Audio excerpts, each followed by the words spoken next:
2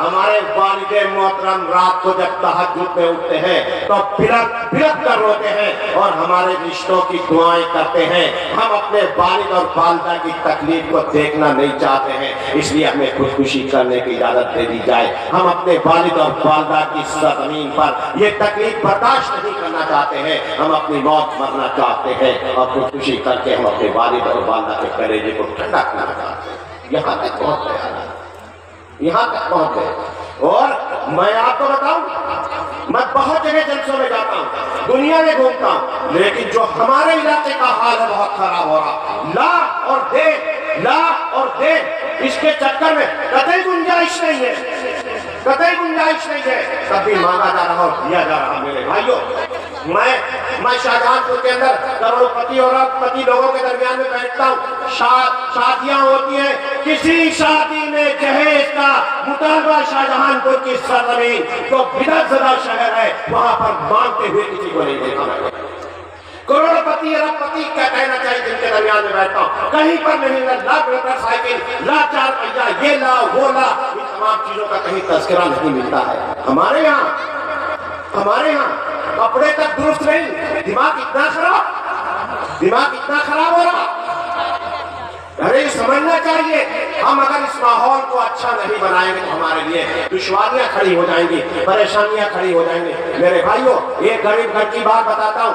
ایک بیٹی, ایک چھوٹی سی لڑکی میرے پاس آتی ہے اور کہتی مولانا صاحب تعویذ دے دیجئے. میں نے کہا کہنے لگے کہ ہماری اپی نے منگایا ہے, ان کی عمر 36 سال کی ہو رہی, نکاح نہیں ہو رہا ہے, اس لیے تعویذ کے ذریعے سے نکاح ہو جائے. میرے بھائیوں, ذرا غور کرنے کی بات ہے, ہم کہاں جا رہے ہیں, ہمارا ماحول کیا ہے. آج ہماری بیٹیاں جو غیر مسلمین کو جا رہی ہیں, اس کی ایک وجہ یہ بھی ہے کہ بیٹیاں گھروں میں رہتی ہیں, باہر نوکری کرنے لگی ہیں, باہر سروس کرنے لگی ہیں. جب ان کا رشتہ نہیں آتا ہے تو اپنی خواہش کو پورا کرنے کے لیے اپنے دامن کو غیروں سے وابستہ کرا دیتی ہے. ہم نے دیکھا, ہمارے ایک وکیل صاحب کہہ رہے تھے کہ ہم سے ایک لڑکی کہہ رہی ہے کہ ہم سے جتنا جہر مانگا جا رہا, ہم نے اسلام کو اس بنیاد پر چھوڑا ہے 10 روپے کے اسٹامپ پیپر پر ہماری شادی ہو رہی ہے, اس لیے لاکھوں کا انتظام نہیں ہے. 10 روپے کے اسٹامپ پیپر پر شادی ہو رہی ہے. ہم اپنی جوانی کو نہیں گنوانا کرنا چاہتے, اس لیے اسلام کو چھوڑ کے ہندو دھرم میں جاتے ہیں.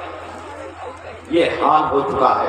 میرے بھائیوں, اب ہم دیکھتے ہیں ہمارے یہاں علاقے میں بھی بڑی عمر کی لڑکیاں ہو رہی, بڑی عمر کے لڑکے ہو رہے, بیٹھے ٹہل رہے, تفریح کر رہے, تعلیم سے دور ہے, لیکن صاحب چاہیے ضرور ہے. اور ایک چیز اور ہے, جو منگنی کا معاملہ چلا ہے, مطالبے کا معاملہ چلا ہے, مانگنے کا معاملہ چلا ہے, یہ فقیری, یہ کٹورا جو ہاتھ میں تھاما ہے, اس سے بعد آ جائیے. ایک دن وہ آئے گا, ہمارے پاس ہے تو کچھ نہیں, زمین بیچ کے ہم اپنی بیٹیوں کو, اپنے دامادوں کو خوش کر دیں گے, اپنے سمجھیوں کو خوش کر دیں گے. لیکن ایک دن وہ آئے گا جب وہ اولاد دوسری جو پیچھے رہ گئی ہے وہ جوان ہوگی تو یہی کہے گی, افسوس کی ہائے ہمارے والدین نے ہمارے ساتھ کیا کیا. سب کے حقوق ادا کرنا چاہیے. شریعت نے حکم دیا تھا بیٹیوں کو وراثت میں حصہ ہے وہ ادا کریے, وہ تو دیتے نہیں, لیکن دوسری جانب بربادی کے لیے ہم اپنے قدموں کو بڑھا رہے ہیں. میرے بھائیوں, اس لیے غور کرنے کی چیز ہے. اللہ کے رسول حضور پاک صلی اللہ علیہ وسلم نے یہی تعلیمات دی ہے. اور میں آپ کو بتاؤں, سرزمین پر مشکات شریف جلد ثانی کی روایت ہے, مشکات شریف جلد ثانی کی روایت ہے, سرزمین پر سب سے آسان کام کیا ہے, نکاح. اللہ کے رسول ارشاد فرماتے ہیں سرزمین پر سب سے زیادہ آسان کام نکاح ہے, اس سے زیادہ آسان کام کوئی نہیں ہے. اللہ کا رسول کر کے دکھایا. معلوم بتاؤں کیسے. آپ سفر میں تشریف فرما, قصبے میں جا رہے ہیں, سفر میں جا رہے ہیں, سفر میں جاتے جاتے آپ نے نکاح کر لیا, ولیمہ کر لیا. کرے گا کوئی ایسا کوئی نہیں کرتے.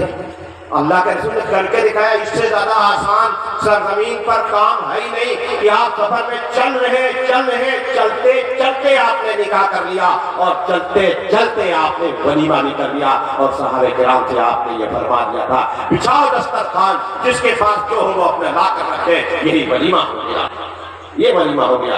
میں نے اپنی آنکھوں سے یہ دیکھا ہے کہ حضرت مولانا سید اسد میاں مدنی رحمت اللہ علیہ نے جب اپنے بیٹے محمود حضرت مولانا محمود مدنی کا نکاح کیا تھا، دارالعلوم کی مسجد میں تھا، حضرت کے ساتھ میں حضرت کے گھر سے مسجد تک آیا تھا، اور حضرت مولانا ارشاد صاحب دارالعلوم دیوبند کے مبلغ ان کی بیٹی سے ان کا نکاح تھا۔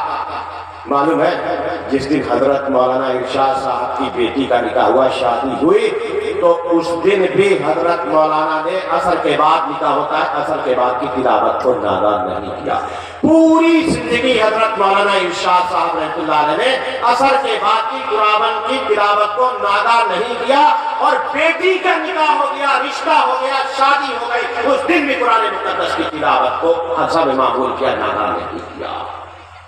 یہ ہے نکاح۔ حضرت مولانا سید حسن میاں مدنی رحمۃ اللہ علیہ نے اپنے بیٹے کا نکاح پڑھایا، اور نکاح پڑھانے کے بعد مدینہ المنورہ کی کھجوریں بانٹ دی، اور بانٹنے کے بعد دوسرے دن طلبہ کا ولیمہ کر دیا، اساتذہ کا کھانا کھلا دیا، اور حضرت نے فوراً صبح کو پھر سفر پر روانہ ہو گئے۔ کا منت کا کام میرے درد دل میں موجود ہے، اس لیے فوراً روانہ ہو گئے۔ میں نے دیکھا حضرت مولانا ارشد مدنی دامت پر کاتون کے بیٹی ہے، حضرت مولانا لندن میں تھے، فدائے ملت رحمۃ اللہ علیہ کے ساتھ میں تھا، مدنی مسجد میں نکاح ہو رہا، حضرت مولانا ارشد مدنی لندن میں موجود ہے، سفر میں موجود ہے، فدائے ملت رحمۃ اللہ علیہ نے ان کی بیٹی کا نکاح پڑھا دیا، شادی کر دی۔ تو باپ کہہ دیا باپ کا ہونا کوئی ضروری نہیں ہے، میں موجود ہوں، میں نکاح پڑھا دیتا ہوں تم بیٹی کو لے کر۔ یہ ہے نکاح، یہ ہے نکاح۔ پہلے 2 مہینہ پہلے کاروبار بند کرتے، اور 2 مہینہ بعد تک کاروبار بند کرتے، 3 مہینہ پہلے پریشان رہتے، پھر سال بھر تک اس بیٹی کے جہیز کا اور کہنا چاہیے لوازمات کا قرض ادا کرتے، راتوں کو نیند نہیں آتی، 6 مہینہ پہلے نہیں سوتے، اور سال بھر بعد تک نہیں سوتے ہیں۔ کہاں سے ترقی ہوگی، کہاں سے ہم آگے بڑھیں گے؟ بات غور کر رہی ہے تمام چیزوں میرے بھائی، ہم اپنے راستے سے ہٹ رہے ہیں۔ اچھا، جب حضرت مولانا تشریف لے آئیں تو بتا دیجیے گا۔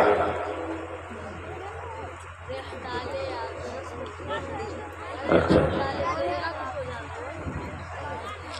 تو میں آپ سے یہی بات عرض کر رہا تھا، یہ چند معلومات تھیں، اور مجھے اور کچھ سیرت کے سلسلے میں بیان کرنا تھا، بس میں نے آپ کی خدمت میں یہی عرض کر دی۔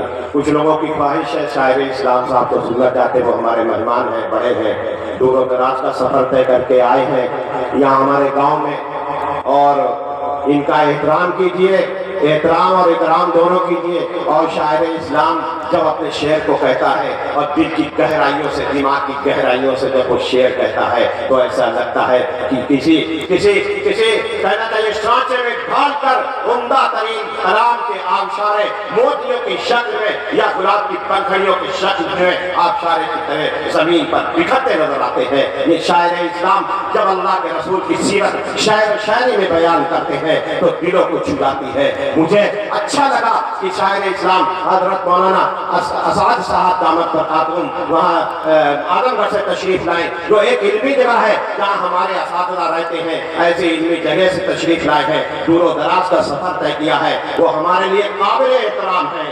ان کے ایک ایک شعر کو سنیے، اور شعر کو سننے کے ساتھ ساتھ کہتے نہیں ہیں کہ دل کو کان بنا کر سنیے، دل کو کان بنا کر سنیے، کان سے سنیے تو دل میں اتر جائے، اور دل میں اتر جائے تو پیروں سے، ہاتھوں سے، آدھا سے ظاہر ہو جائے کہ آج ہم اللہ کے رسول کی سیرت جو بیان کی گئی تھی اشعار کے شکل میں، اس کے سانچے میں ڈھل کر اپنے آپ کو نمونہ کے طور پر لوگوں کے سامنے پیش کریں۔ مجھے امید ہے جو معروضات حضرت مولانا اسد صاحب نے پیش کی، اور جو اشعار ابھی شاعر اسلام نے پیش کیے، وہی اشعار آپ کو سننا ہے پھر دوبارہ سے۔ اور میں حضرت شاعر اسلام صاحب سے یہ گزارش بھی کروں گا کہ اور جو لوگ ادھر ادھر کھڑے ہیں وہ تشریف لے آئیں، اور میں اپنی بات کو یہیں پر ختم کرتا ہوں۔ انشاءاللہ کسی موقع پر پھر دیکھا جائے گا۔ مجھے اللہ کے رسول کے معجزات کے سلسلے میں، آپ کی سیرت کے سلسلے میں کچھ بات کرنی تھی، اور وہی بیان کرنا تھا، اور میں سوچ کے آیا تھا کہ آج کچھ اچھی بات کی جائے گی، اور جو بھی بات ہوئی وہ بہتر ہے، یہ عمل کے لیے اتنی بھی کافی ہے۔ لیکن انتہائی ادب و احترام کے ساتھ پھر میں گزارش کروں گا شاعر اسلام صاحب سے کہ وہ تشریف لائیں، اور یہ مولانا جو ہمارے عزیزم ہے، بہت ہی خاص، یہ جس انداز میں بلائے دوبارہ سے بلا لیں۔ میں اپنی بات یہیں پر ختم کرتا ہوں، آپ تشریف لائیں، مہمان